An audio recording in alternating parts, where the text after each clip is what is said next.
નમસ્તે વાલા વિદ્યાર્થી મિત્રો, શિક્ષા એજ્યુકેશન ઝોન કાલાવડની યુટ્યુબ લેક્ચર સિરીઝની અંદર આપનું હાર્દિક સ્વાગત છે. આપણે ધોરણ 12 અર્થશાસ્ત્ર વિષયનો અભ્યાસ કરીએ છીએ. ઓલરેડી 2 ચેપ્ટરના વિડીયો લેક્ચર આપણે આપણી ચેનલની અંદર પોસ્ટ કરેલા છે, જે ગમે ત્યારે તમે જોઈ પણ શકો છો. હાલમાં આપણે અર્થશાસ્ત્રનું 5મું ચેપ્ટર એટલે કે ગરીબી ચેપ્ટરનો અભ્યાસ કરીએ છીએ. બોર્ડની અંદર 10 માર્કના પ્રશ્નો આ ચેપ્ટરમાંથી પૂછાય છે. ગરીબીના નિર્દેશકો આપણે ઓલરેડી જોઈ ચૂક્યા છીએ. એના પછીનો ટોપિક આપણે ગરીબીના કારણો ભણવાનું શરૂ કરેલું હતું. કારણો જ્યારે ભણવાની ચાલુ કર્યા ત્યારે પણ આપણે એક વાત કહેલી હતી કે કોઈપણ સમસ્યાના શ્રેષ્ઠ ઉકેલ માટે તે સમસ્યાને કારણો જાણવા જોઈએ અને તો પછી આપણે કોઈપણ સમસ્યાનું છે એ નિરાકરણ લઈ આવી શકીએ છીએ. ભારત દેશને ગરીબી દૂર કરવી છે એટલા માટે પહેલાં એ આપણે ખ્યાલ હોવો જોઈએ કે ભારતમાં ગરીબી કેવા કારણોને લીધે ફેલાયેલી છે. બરાબર, તો 5 જે ગરીબીના કારણો બુકમાં આપેલા છે એનું આપણે યાદ રાખવા સરળ સૂત્ર પણ બનાવેલું હતું. આગ્રા એ સા અ, બરાબર, આગ્રા એ સા અને અ. એમાંથી આપણે આ ઉપરથી આર્થિક કારણો છે એ પૂર્ણ કરેલ છે ગયા લેક્ચરમાં. આજે આપણે 2 કારણો ગ્રા ઉપરથી અને એ ઉપરથી છે એ જોવાના છે. ગ્રા ઉપરથી આવતું હતું ગ્રામીણ ગરીબીના કારણો. ગ્રામીણ ગરીબીના કારણો, બરાબર. તો આજે આપણે આનો અભ્યાસ કરશું અને બીજી વસ્તુ ભણશું એ એટલે કે ઐતિહાસિક કારણો. ઇતિહાસને લગતા કારણો, ઐતિહાસિક કારણો, બરાબર. તો એક પછી એક બંને કારણોની છે આપણે ચર્ચા શરૂ કરી દઈએ. ગ્રામીણ ગરીબીની કારણોની અંદર આપણે માત્ર ને માત્ર ગામડાની અંદર ગરીબી કેવા પ્રકારની અને શા માટે ઉદ્ભવેલી છે એની ચર્ચા કરવાના છીએ. ઐતિહાસિક કારણની અંદર ભારત દેશના ઇતિહાસની કંઈક વાત કરશું કે જે 17મી સદીની અંદર ભારત એક શહેરીકૃત રાષ્ટ્ર તરીકે ઉભરી આવેલું હતું. સોને કી ચિડિયા પણ ભારતને કહેવામાં આવતી હતી. આટલી બધી જાહોજલાલી હોવા છતાં ભારત દેશ હાલમાં ગરીબીનો સામનો કેમ કરે છે, આ બધી જ વસ્તુની વિગતે આપણે ચર્ચા શરૂ કરીએ. તો પહેલો ટોપિક આપણે લઈએ ગ્રામીણ ગરીબીના કારણો. ગ્રામીણ ગરીબીના કારણો.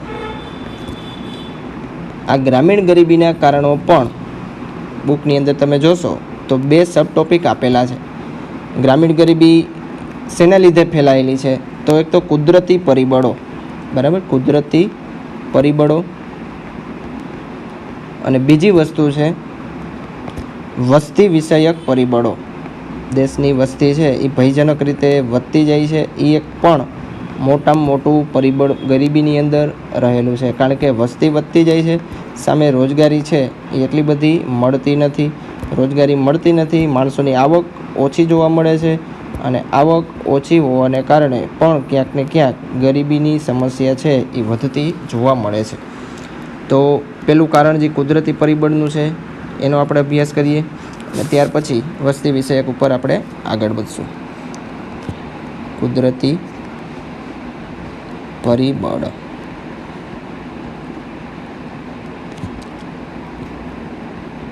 જોઈએ આમાં તો ભારતની મોટા ભાગની વસ્તી, બરાબર, તો ભારતની મોટા ભાગની વસ્તીનો આધાર કોની ઉપર રહેલો છે? ખેતી ઉપર. એટલા માટે જ ભારતને ખેતી પ્રધાન દેશ તરીકે પણ ઓળખવામાં આવે છે, બરાબર. ભારતને કેવો દેશ કહેવાય છે? ખેતી પ્રધાન. શા માટે? કારણ કે મોટા ભાગના લોકો કેની ઉપર આધારિત છે? ખેતી ઉપર આધારિત છે. હવે જોજો, હાલમાં પણ આપણા ભારત દેશનો મોટો ભાગનો વસ્તી ખેતી ઉપરથી જ રોજગારી મેળવે છે. હવે આપણા દેશની ખેતી કોના ઉપર આધારિત રહેલી છે? તો કુદરતી પરિબળો ઉપર આધારિત છે. કુદરતી પરિબળો પણ કેવા? હવામાન, વરસાદ, ટાઢ, તડકો, આવા બધા જ ઉપર છે, ભેજ, આપણી ખેતી છે એ આધારિત રહેલી છે. અને આ બધી જ કુદરતી પરિબળો છે એ બધા અનિશ્ચિત પરિબળો કહેવાય છે. કારણ કે દર વર્ષે ફિક્સ તો હોતું નથી કે આટલો જ વરસાદ પડશે કે નહીં પડે, એનું પણ કંઈ ફિક્સ હોતું નથી. શરૂઆતની વાત કરીએ તો ભારતની અંદર વારંવાર પડતા દુષ્કાળો, બરાબર, દુષ્કાળનું પ્રમાણ ખૂબ વધુ હતું. બીજી વસ્તુ અનિશ્ચિત વરસાદ પણ કેવો છે આપણો? અનિશ્ચિત. તો વરસાદની અનિશ્ચિતતા એને લીધે પણ ક્યાંક ને ક્યાંક આપણા દેશની અંદર વસ્તી છે અને આપણા દેશની ખેતી છે એ ધીમે ધીમે ઓછી જોવા મળી હતી. ત્યાર પછી પૂર જેવી સ્થિતિની અંદર પણ ક્યાંક ને ક્યાંક દેશની ખેતી છે એને અસર પહોંચે છે. તો આવા બધા પરિબળોને કારણે ખેતી ક્ષેત્રે ઉત્પાદન છે એ ખૂબ જ ઓછું જોવા મળે છે. ઉત્પાદન ઘટશે, ઓટોમેટિક ખેડૂતોની આવક કેવી જોવા મળશે? ઓછી. અને ખેડૂતની આવક ઓછી જોવા મળશે તો ગરીબીની અંદર પણ ક્યાંક ને ક્યાંક વધારો થવાનો છે. બરાબર, તો ગામડાની અંદર ગરીબી વધવા પાછળનું કારણ ક્યાંક ને ક્યાંક આપણે કુદરતી પરિબળને પણ જવાબદાર ઠેરવી શકીએ છીએ. ચાલો, એના પછી ગ્રામીણ ગરીબીની અંદર જ બીજું મહત્ત્વનું કારણ એ એક જોવા મળે છે વસ્તી વિષયક પરિબળો. વસ્તી વિષયક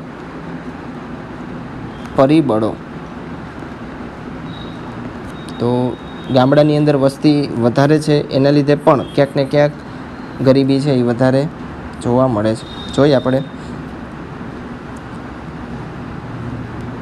ભારતમાં આઝાદી પછી આયોજન કાળ દરમિયાન, બરાબર, તો આયોજન કાળની વાત લખેલી છે. આયોજન કાળ એટલે ફરીથી યાદ કરી લઈ. આયોજન કાળની શરૂઆત 1951થી શરૂઆત થઈ હતી અને આયોજન કાળ કરે છે શું? તો પંચવર્ષીય યોજના, 5 વર્ષ માટેની જે યોજના બહાર પાડવાની હોય છે, આ કામ અત્યાર સુધી આયોજન કાળ કરતો હતો. હાલના સમયની અંદર આયોજન કાળ બંધ થઈ ગયું છે. એની જગ્યાએ નીતિ આયોગ, બરાબર, એની પણ સ્થાપના કરી દીધેલી છે 2015થી. પરંતુ ભારતમાં જ્યારે આઝાદી પછી આયોજન કાળની શરૂઆત કરવામાં આવી ત્યારથી વિકાસ ભારત દેશે ઘણો બધો કર્યો. ચાલો, વિકાસ ઘણો બધો થયો. એની સાથે સાથે આરોગ્યની સુવિધામાં પણ, બરાબર, આરોગ્યના સુવિધા પણ ખૂબ વધારે જોવા મળેલી હતી. આરોગ્યની સેવાઓમાં પણ ઉત્તરોત્તર વધારો થયો. હવે આનાથી થયું શું? તો આરોગ્યની સેવા વધી એમ ભારત દેશની અંદર મૃત્યુદરની અંદર ખૂબ જ ઘટાડો જોવા મળ્યો.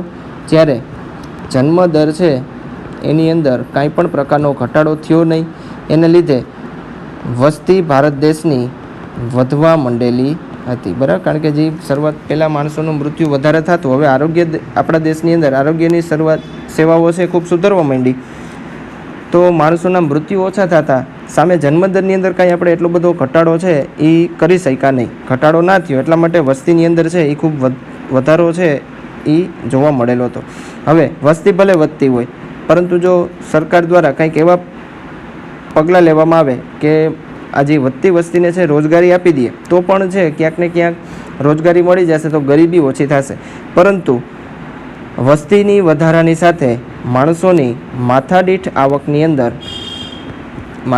આવકમાં વધારો થઈ શક્યો નહીં. બરાબર, માથાદીઠ આવક ઓછી રહી, ઓટોમેટિક ગરીબીની અંદર, બરાબર, હવે લોકોની આવક જ ઓછી રહેશે તો એના કુટુંબનું ભરણ પોષણ છે એ વ્યવસ્થિત કરી શકવાના નથી. જેને લીધે પણ ગરીબીની અંદર વધારો જોવા મળેલો હતો. વધતી વસ્તીને કારણે શ્રમના પુરવઠામાં ખૂબ વધારો થઈ ગયો. બરાબર, તો વસ્તી વધતી હોય એટલે શ્રમનો પુરવઠો પણ વધારે જોવાનો.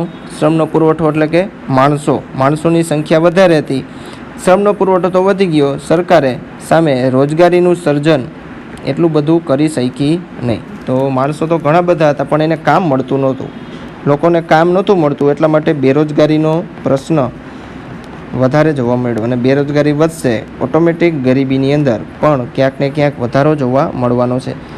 બરાબર, તો આવી રીતની વસ્તી વિષયક પરિબળને લીધે પણ ગામડાની અંદર હાલ આપણે વધુ પ્રમાણની અંદર ગરીબી જોવા મળે છે. તો શરૂઆતનું રીઝન હતું કુદરતી પરિબળ. એમાં આપણે ખેતી પ્રધાનની વાત કરેલી હતી કે ભારત ખેતી પ્રધાન દેશ છે. ચાલો, આજના લેક્ચરનો તમને પ્રશ્ન કે ભારત ખેતી પ્રધાન દેશ છે તો ભારતમાં કેટલા ટકા લોકો ખેતી ઉપરથી રોજગારી મેળવે છે? તો ખેતી કેટલા ટકા લોકોને રોજગારી મેળવે છે? અને બીજી વસ્તુ, રાષ્ટ્રીય આવકમાં, બરાબર, આપણી જેટલી પણ રાષ્ટ્રીય આવક છે એની અંદર ખેતી ક્ષેત્રનો ફાળો કેટલા ટકા છે? આનો જવાબ તમારે મને કોમેન્ટની અંદર આપવાનો છે કે ભારત છે એ ખેતી પ્રધાન દેશ કહેવાય છે. ચાલો, આ ગ્રામીણ ગરીબીનું કારણ પૂર્ણ. એના પછી ત્રીજું કારણ એ ઉપરથી આવતું હતું ઐતિહાસિક કારણો. બરાબર, ગરીબીના જ કારણો. ત્રીજું કારણ ઐતિહાસિક કારણો. ચાલો, ઐતિહાસિક કારણોનો અભ્યાસ કરી લઈએ કે જીડીપીની દ્રષ્ટિએ ભારત દેશ શા માટે ગરીબ બનેલો છે? વાત કરવાની છે 17મી સદીની, કારણ કે ઇતિહાસકારો એવું કહેતા હતા કે 17મી સદી, બરાબર, 17મી સદી એટલે કયો સમયગાળો થાય?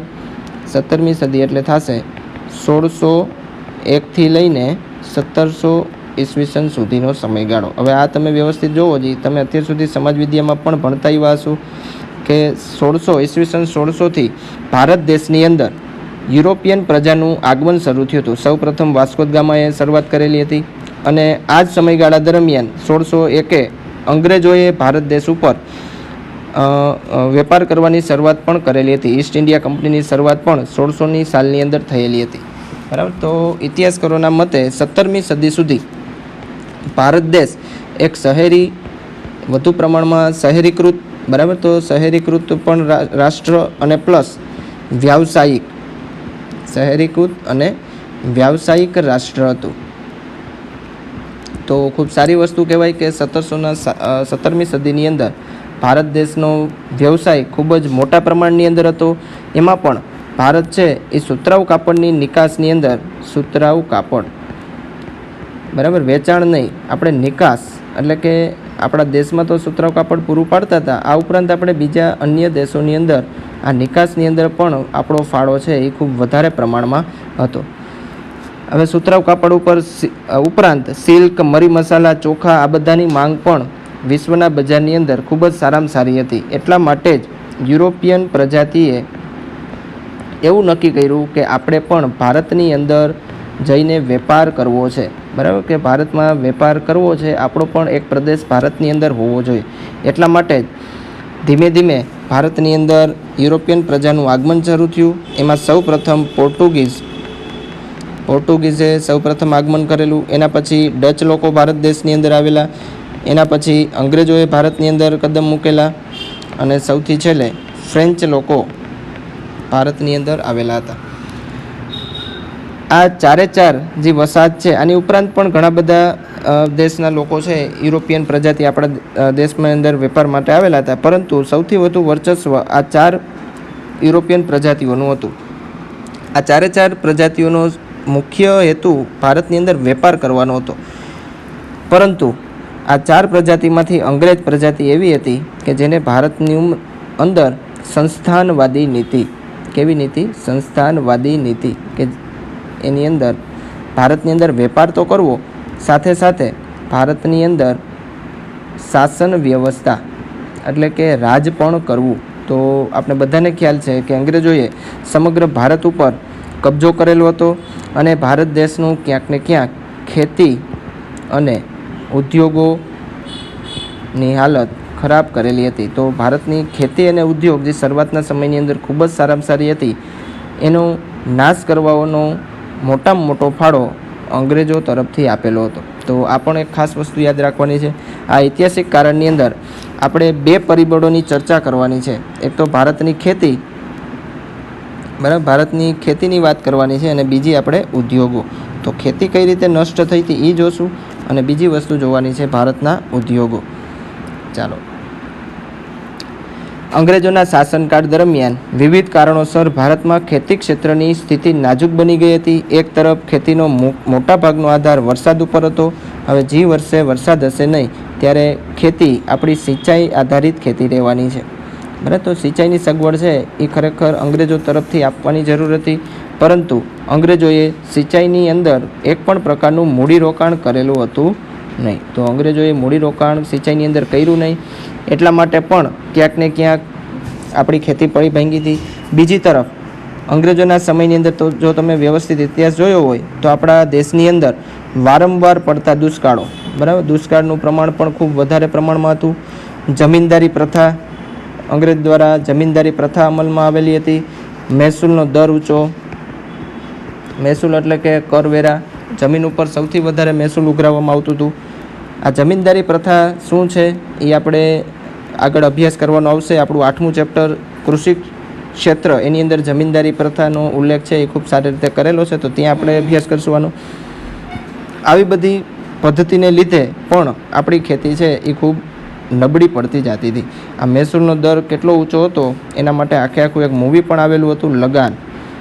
બરાબર, તો જો કોઈ ના જોયું તો જોજો, એની ઉપરથી તમને ખ્યાલ આવશે કે અંગ્રેજો કેટલા પ્રમાણની અંદર ખેડૂતો ઉપરથી ટેક્સ લેતા હતા. હવે આટલી બધી વસ્તુ કરી એટલા માટે આપણા ખેડૂતોએ ખેતી પ્રત્યે નફરત આખી થવા માંડી કે હવે આપણે ખેતી જ કરવી નથી. એટલા માટે ખેડૂતો પણ છે ખેતીમાંથી દૂર થવા માંડ્યા, ખેતી વિહોણા બની ગયા. અને એક સમય તો એવો આવી ગયો કે જે ખેતર ખેડૂતોનું હતું, હવે એ જ ખેતરની અંદર ખેડૂતો છે એ મજૂર બની ગયેલા હતા. તો આટલી બધી હદે અંગ્રેજો તરફથી આપણી ખેતી બેહાલ કરી નાખવામાં આવેલી હતી. અને ખેતી બેહાલ થઈ એટલા માટે દેશની અંદર ગરીબીની અંદર વધારો થયેલો હતો, કારણ કે મોટાભાગની વસ્તી આપણી ખેતી ઉપર નિર્ભર રહેલી હતી. તો આ રીતે અંગ્રેજોએ ખેતીને બરબાદ કરી. હજી બીજી વસ્તુ જોઈ તો ઉદ્યોગો, બરાબર, ઉદ્યોગોને પણ નાશ કરવાનું મોટામાં મોટું પરિબળ છે અંગ્રેજો દ્વારા બનાવવામાં આવેલી વિવિધ પ્રકારની વેપાર નીતિ, કરવેરા નીતિ અને ઔદ્યોગિક નીતિ. બરાબર, અંગ્રેજોની જે કરવેરા નીતિ ને આ બધું જે હતું એનો માત્ર ને માત્ર લાભ છે એ ખાલી અંગ્રેજોને જ થતો. બરાબર, અંગ્રેજોની જેટલા પ્રકારની વેપાર નીતિ હતી એનો મોટામાં મોટો ફાયદો છે અંગ્રેજોને થતો. ભારતના વેપારીને આનો એક પણ પ્રકારનો ફાયદો થતો નહીં. ભારતીય નિકાસો માટે યુરોપના બજારોમાં વિવિધ પ્રતિબંધો મૂકવામાં આવ્યા, જ્યારે ઇંગ્લેન્ડના ઉત્પાદિત વસ્તુઓના ભારતમાં વેચાણ માટે વિશેષ પ્રકારની કર રાહતો અને છૂટછાટો આપવામાં આવી હતી. તો ઇંગ્લેન્ડમાં જેટલો પણ, બરાબર, ઇંગ્લેન્ડની અંદર જેટલો પણ માલ સામાન બનતો એને ભારતની અંદર જો વેચવા માટે આવવું હોય તો સરકાર તરફથી ઘણી બધી ડ્યુટી છે એ માફ કરવામાં આવતી. બરાબર, તો ડ્યુટી માફ થઈ જશે તો ઇંગ્લેન્ડનો માલ ભારતની અંદર ખૂબ જ સસ્તા ભાવે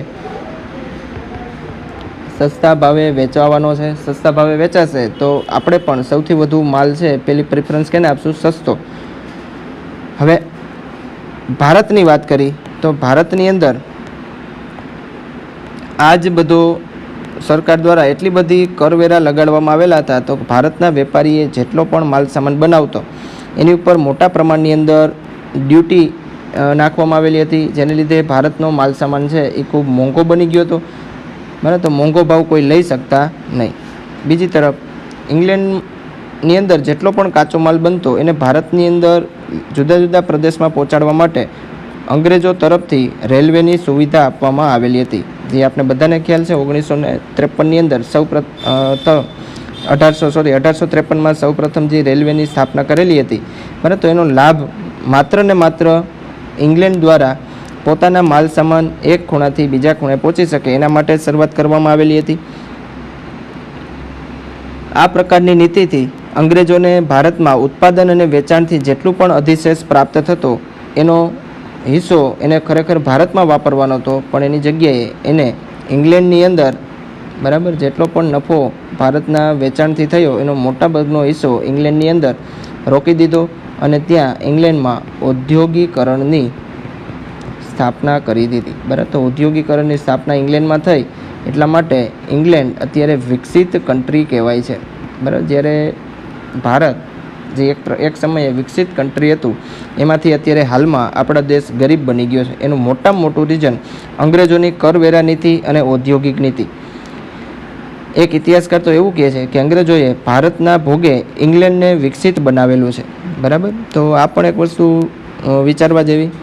આવી બધી વ્યવસ્થાને કારણે ભારતના ઉદ્યોગો અને વેપારીઓની હરીફાઈ શક્તિ, ઉત્પાદન શક્તિ ઘટવા લાગી, જેના કારણે ભારતના નાના ઉદ્યોગો, નાના અને ગૃહ ઉદ્યોગો બધા જ